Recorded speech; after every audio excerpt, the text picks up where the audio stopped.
Jesus.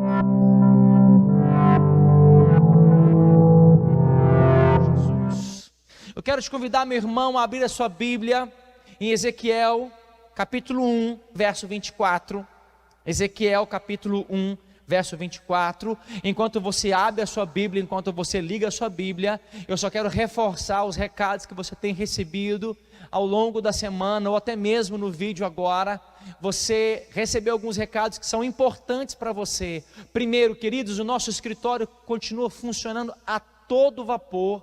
Você pode ligar, você pode marcar um horário, você pode ir lá para receber uma oração, um aconselhamento, você pode ligar para falar com um dos pastores, que eles estarão prontos para atender você. A nossa assistência social continua funcionando, agora mais do que nunca. Nós estamos abertos para receber donativos e também estamos abertos para ligação, para você nos procurar. Você que está precisando de algo, a gente vai até você e vai poder socorrer você nesse momento agora. Então, não deixe de participar da nossa assistência social. Amém, queridos?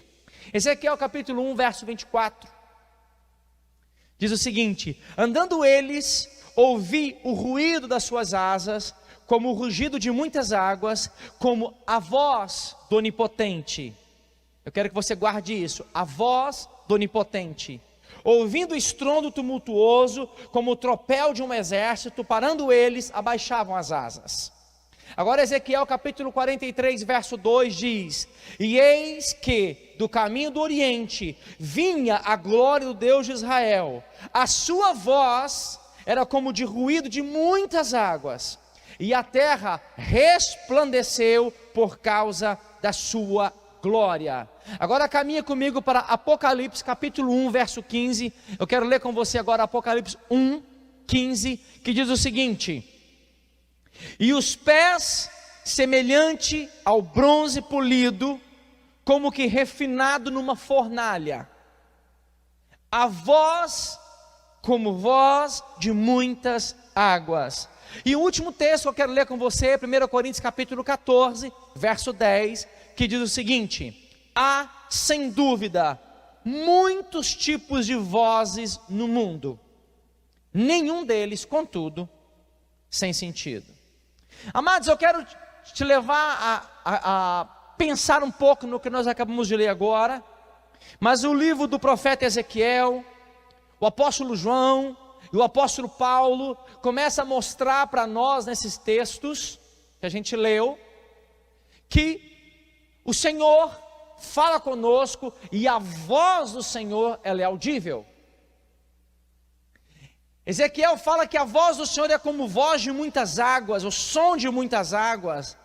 Em Apocalipse capítulo 1, verso 15, João diz que a voz dele é como voz de muitas águas. Então eu quero te chamar a sua atenção para esse momento, para você entender que a voz do Senhor, ela fala, e ela fala de forma audível. A voz do Senhor, ela tem um som. A voz do Senhor, ela tem um som que emite dentro de nós e que fala conosco.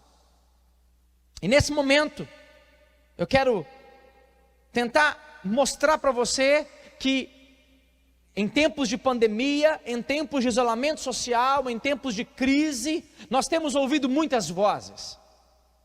Nós temos ouvido várias vozes ao redor do mundo, e essas vozes, elas causam impacto em nós. Tudo aquilo que a gente ouve, de alguma maneira, está causando um impacto na sua vida, está causando um impacto na minha vida. E eu quero chamar a sua atenção, porque em Hebreus capítulo 10, verso 38, está escrito: todavia o meu justo viverá pela fé, e se retroceder, nele não se compraz a minha alma. Então o escritor aos Hebreus está dizendo para nós que o justo, ele viverá pela fé. E o apóstolo Paulo em Romanos capítulo 10, verso 8, ele diz: porém que se diz, a palavra está perto de ti, na tua boca e no teu coração, isto é, a palavra da fé que pregamos.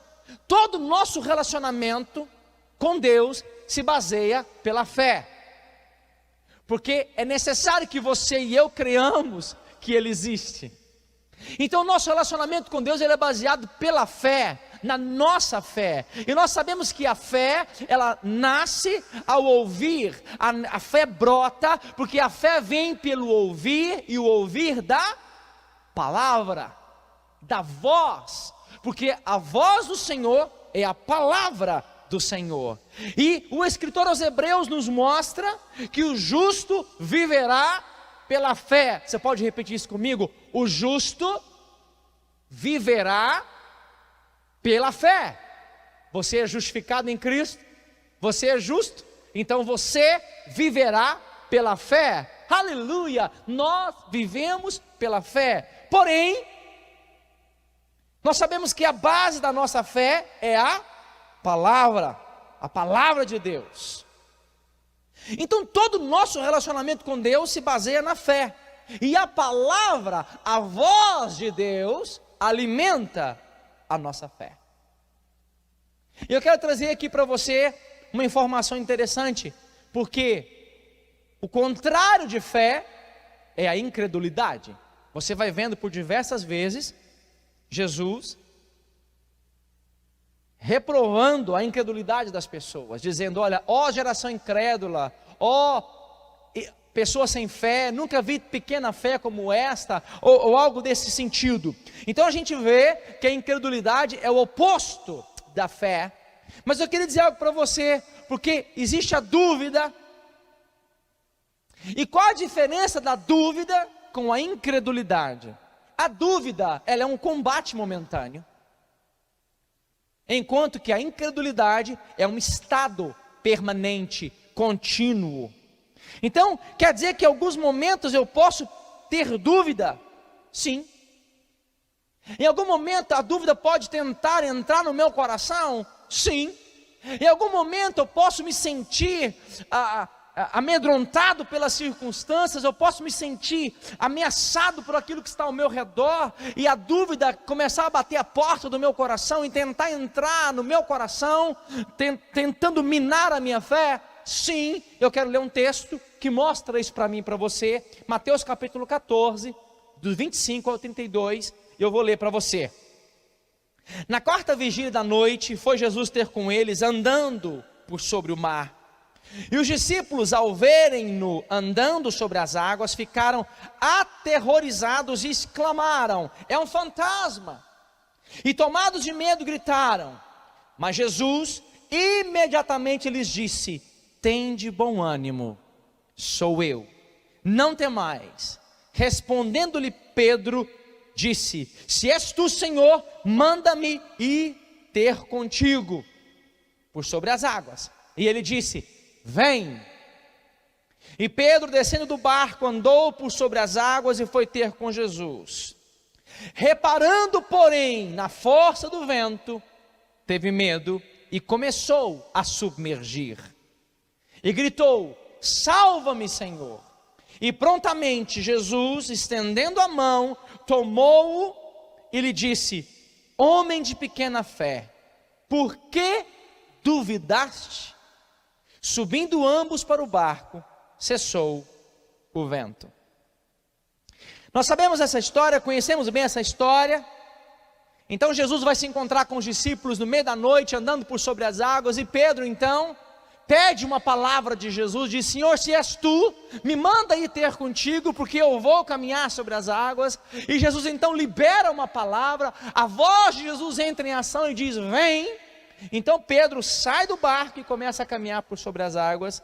E em um determinado momento da sua caminhada, ele então, o texto de Mateus nos mostra que ele começou a reparar na força da água, do vento. Ele começou a observar as circunstâncias ao seu redor, e naquele momento ele teve medo. Preste atenção em algo, meu querido: quando a gente começa a olhar demais para as circunstâncias ao nosso redor, a gente começa a ser tomado pela dúvida e pelo medo. Quando a gente começa a dar uma atenção exagerada ao que está acontecendo do lado de fora, o nosso interior começa a ficar comprometido. Vocês estão entendendo? Vocês estão comigo nesse momento? Então nós precisamos entender, queridos, que debaixo de uma palavra do Senhor, Pedro foi, e ele foi crendo. Aqui nós vemos a figura de uma pessoa que pela fé começa a receber algo de Deus, que pela fé começa a vencer as coisas, que pela fé, debaixo da palavra, da voz do Senhor, essa pessoa começa a caminhar em vitória, no sobrenatural, começa então a viver algo em Deus, mas de repente a dúvida começa a entrar. E quando a dúvida entra, veja bem, não é incredulidade, é a dúvida, que é algo, um combate momentâneo. Quando a dúvida começa a entrar, a pessoa começa a perder o que se recebeu. Ele teve fé e começou a receber os resultados disso. Mas quando a dúvida entrou no seu coração, ele começou a perder. No versículo 30, Mateus nos mostra que ele, reparando na força do vento. Irmãos, os dias agora são de muita ventania para todos nós. Você há de concordar comigo que tem muito vento soprando por aí. É o vento da enfermidade, é o vento da crise financeira, é o vento do desemprego, é o vento dos temores a respeito do futuro. Tem muito vento soprando por aí, mas Deus está chamando a mim e a você para não repararmos na força do vento. Deus está nos chamando para continuar com os olhos firmes nele, olhando firmemente para o autor e o consumador da nossa fé. Eu sei o quanto isso é desafiador para mim, e eu posso imaginar o quanto isso é desafiador para você, mas esse é o momento em que nós, os que vivemos pela fé, seremos agora provados. A boca, a voz de Deus é a sua palavra, e o apóstolo Paulo fala que há muitas vozes no mundo, e nós sabemos que há muitas vozes falando por aí, e muitas das vezes eu e você começamos a dar crédito para outras vozes, simplesmente porque há em nós um desejo, uma necessidade de aceitação. Querido, eu quero desafiar você nesse momento a parar de dar ouvido para qualquer tipo de voz exterior e a começar a buscar, a entender e a discernir a voz do Senhor no seu interior.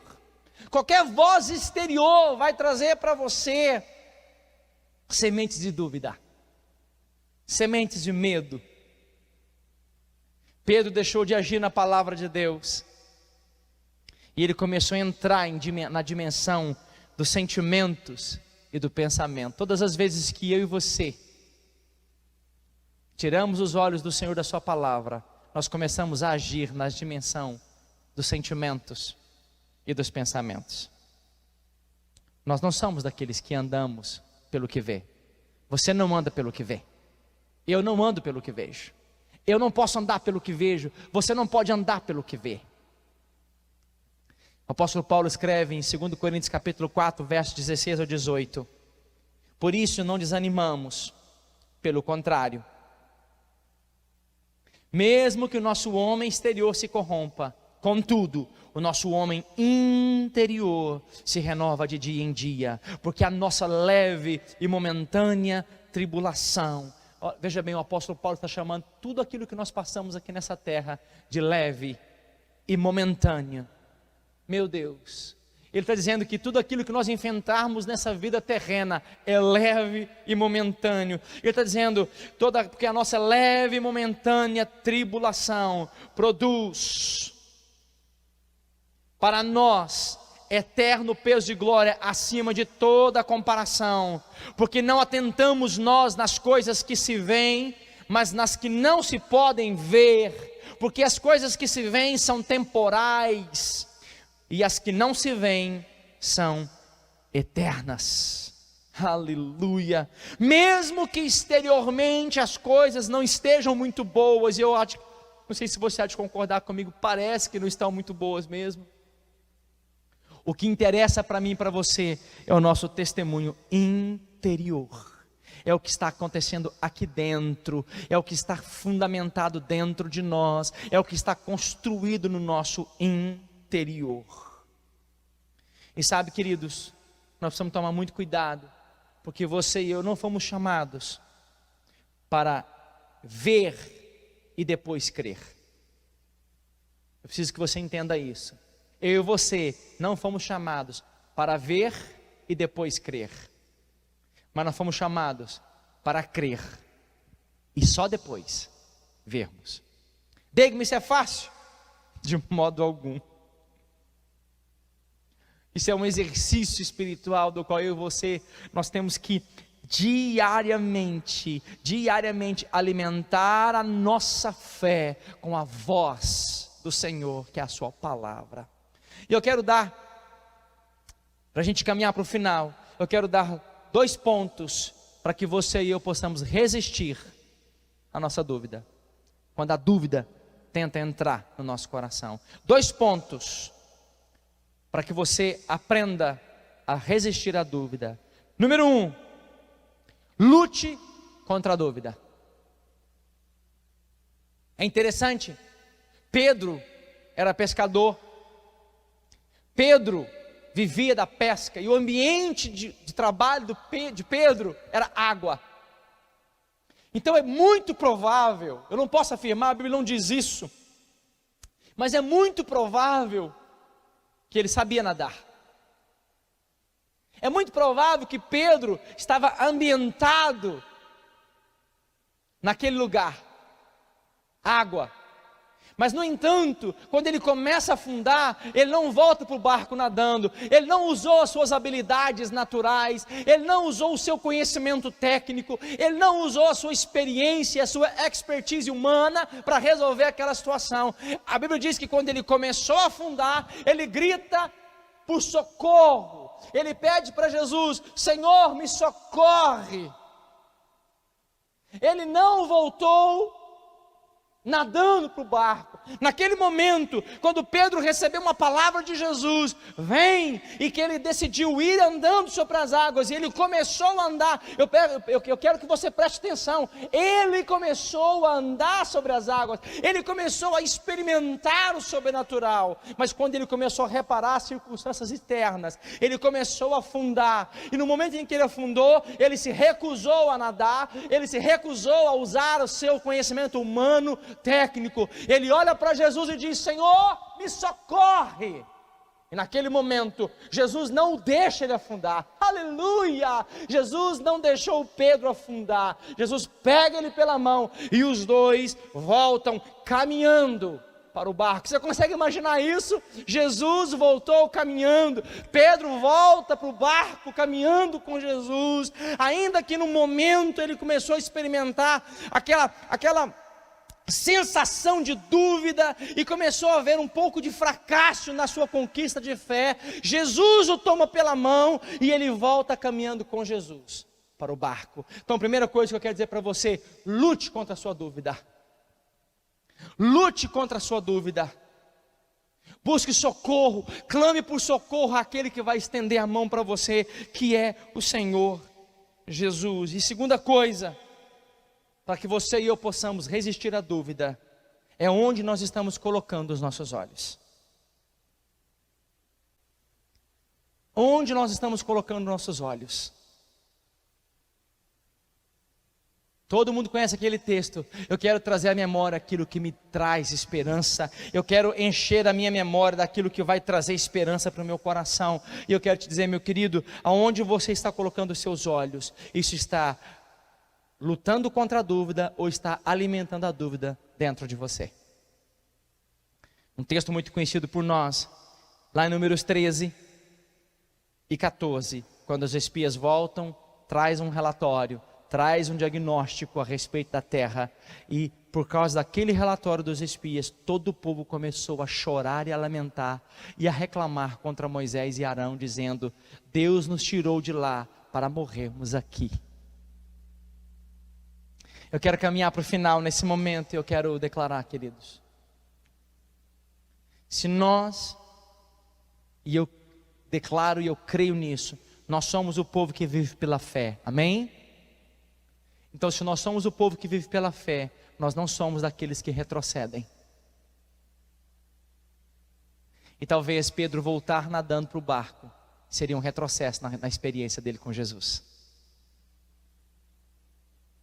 Ele voltaria vivo? Sim, claro.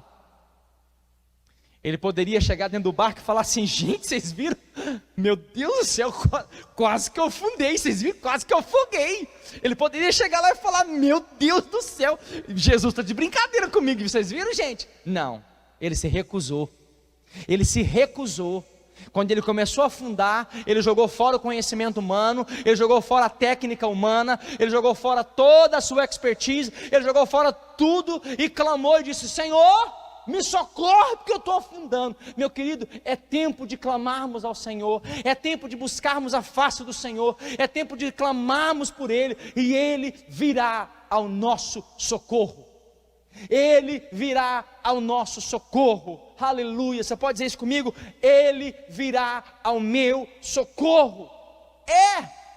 E segundo, muito cuidado onde você tem colocado os seus olhos, porque onde você tem colocado os seus olhos pode estar minando a sua fé, pode estar plantando dúvida no seu coração.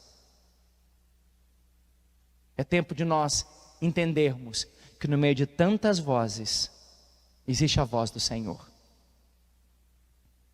Eu quero terminar usando uma figura que eu sempre usei, talvez você que está me assistindo aí, vocês da Alcance Goiânia já, que já são da Alcance há muito tempo, já estão cansados de me ver usar essa figura, mas eu sei que a Alcance está com muita gente nova e talvez essas pessoas nunca tenham ouvido isso.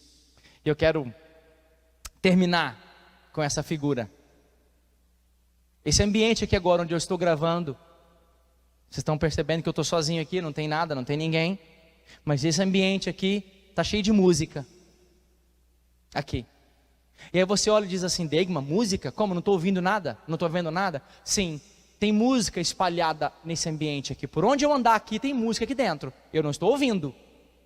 Por que eu não estou ouvindo? Porque o meu ouvido não tem a capacidade de captar essa música que está aqui.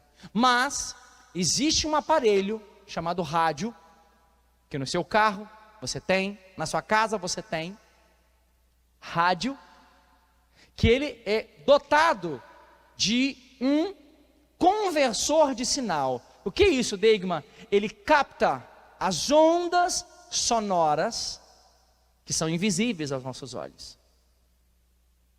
E quando você sintoniza o rádio naquela frequência, de repente, quando você coloca na frequência, aquele aparelho tem a capacidade de decodificar. Então ele pega aquela onda sonora invisível e converte em som, que se torna audível. Deus está falando com você: Degma, eu não tenho ouvido a voz do Senhor. Então é porque nós precisamos regular a nossa frequência com a frequência de Deus. Porque quando você regular a sua frequência interior com a frequência de Deus, você vai começar a captar a voz do Senhor. E essa voz do Senhor vai silenciar todas as outras vozes exteriores ao seu redor. Amém? Você recebe isso? Que o Senhor possa nos ajudar, meu querido, nesses dias de tantas informações, de tantas vozes, que Deus possa me ajudar, que Deus possa te ajudar a entender, a captar, a decodificar e a ouvir a voz dEle, porque a voz dEle, segundo a palavra, é como voz de muitas e muitas e muitas águas. Vamos orar nesse momento? Pai querido, mais uma vez, eu te peço agora, Senhor, que os nossos ouvidos espirituais, que o nosso coração, Senhor, esteja na sintonia certa, Jesus. Nos faz ouvir a Tua voz, Senhor. Deus, nós queremos Te ouvir, e muito mais do que Te ouvir, nós queremos Te ouvir e Te obedecer. Por isso, nesse momento, Deus, eu oro porque essa palavra que foi ministrada possa produzir frutos na vida de cada um dos meus irmãos. Eu oro para que esta palavra produza neles, ó Deus, frutos, e que eles possam colher desses frutos nas suas vidas. Eu quero abençoar a tua casa, meu querido. Quero abençoar a tua família. Eu quero declarar a poderosa mão do Senhor está sobre ti e sobre os seus. Guarde essa palavra no seu coração. Tenha certeza que nós vamos chegar do outro lado. Tenha certeza que tudo isso que nós estamos vivendo agora vai passar. E nós chegaremos mais fortes, mais resilientes, mais preparados do outro lado. Eu amo cada um de vocês. Em nome do Senhor Jesus. Deus vos abençoe.